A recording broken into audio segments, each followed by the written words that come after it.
ጉድ ሳይሰማ መስከረም አይጠባም አለ ያገራችን ሰው። እንግዲህ በጣም ነው የገረመኝ። እንግዲህ ሩታ እንግዲህ በዚህ ልክ ትሆናለች ብዬ አስቤ አላቅም። እኔ በጣም እየገረመኝ ነው። ውድ ቤተሰቦቼ ሰላምታዬን አልረሳሁም። አሰላሙ አለይኩም ወራህመቱላሂ ወበረካቱ። እንዴት ናችሁልኝ? ደህና ናችሁ ወይ? ሁሉ ሰላም ነው ወይ? ከኔ ጋር አልሐምዱሊላህ። እና በጣም ነው ያሳቀችኝ። ግን በዚህ አጋጣሚ ማለት ነው አብርሽ እንዴት እንደሆነ አይቻለሁኝ።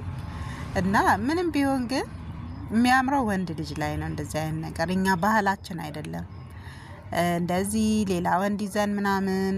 በጣም ነው የሚደብረው ማለት ነው። እንደኔ ይደብሮኛል። ውድ ቤተሰቦች እናንተስ ምን ትላላችሁ? ዱርዬ የሚሆን ምንም ወንድ ይሁን ይባላል እና በእርግጥ ተለያይተናል ነው የሚሉት። ድራማ ይሁን ምን ይሁን እስካሁን የገባን ነገር የለም። ተለያይተውም ከሆነ ገና ከወለደች 3 ወሯ ነው። እንግዲህ 3 ወር ይህን ያህል የሚኮንበት ሰዓት ነው ብዬ አላስብም እኔ ማለት ነው። እና አራስነት ራሱ ገና በወጉ ያላበቃበት ሰዓት ነው።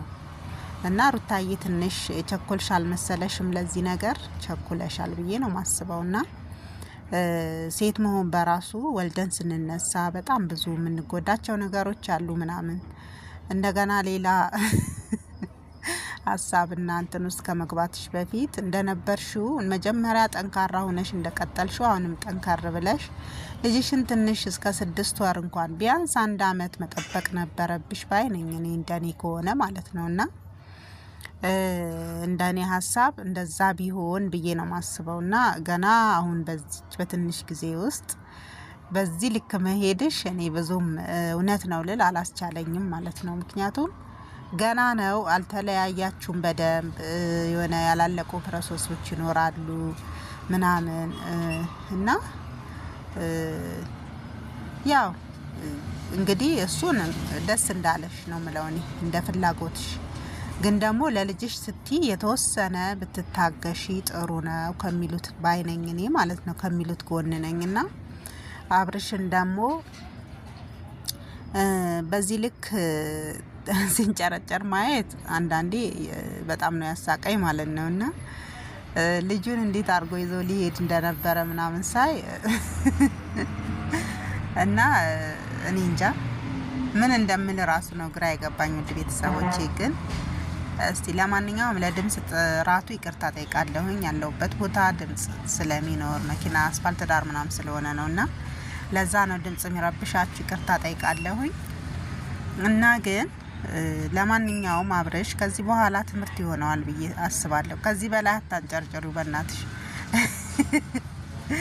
ልጅ እኮ ተንጨረጨረ። ተይ ሩታ ተይ፣ ግፍ አይሆንብሽም እንዴ? እና በዛ ሰዓት በዚህ አይነት አለባበስ ልጁ ራሱ ያኛው ማለት ነው ምንድነው የሚለው ነው እኔ ገረመኝ። ምንድነው የሚለው በራት ልብስ፣ ከዛ ደግሞ ራት ተዘጋጅቶ ተጠርቶ ምናምን ነገር እና ልጁ እኔ የእውነቷን ነው ብሎ ስለሚያስብ ምን አይነት ስሜት እንደሚሰማው መጨረሻ ደግሞ እውነት እንዳልሆነ ሲያውቅ እሱ ነው ያሳዘነኝ ማለት ነው። መቼም አብርሽና ሩታ ይለያያሉ ብዬ አላስብም እኔ ማለት ነው። እና ሩታዬ እባክሽን አብርሽን ከዚህ በላይ አታናጅው።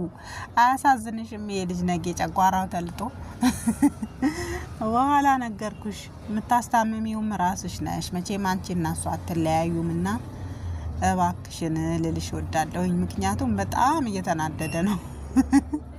እንደ ሴት እኮ ወንዶች አይችሉም።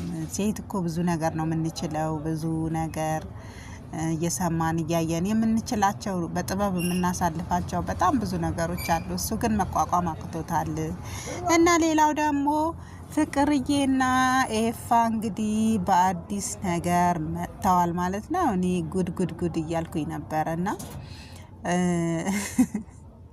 ሙቪ እንግዲህ ሌላ አዲስ ነገር እየፈጠረ ነው ማለት ነው። ምንድነው ካላችሁኝ እንግዲህ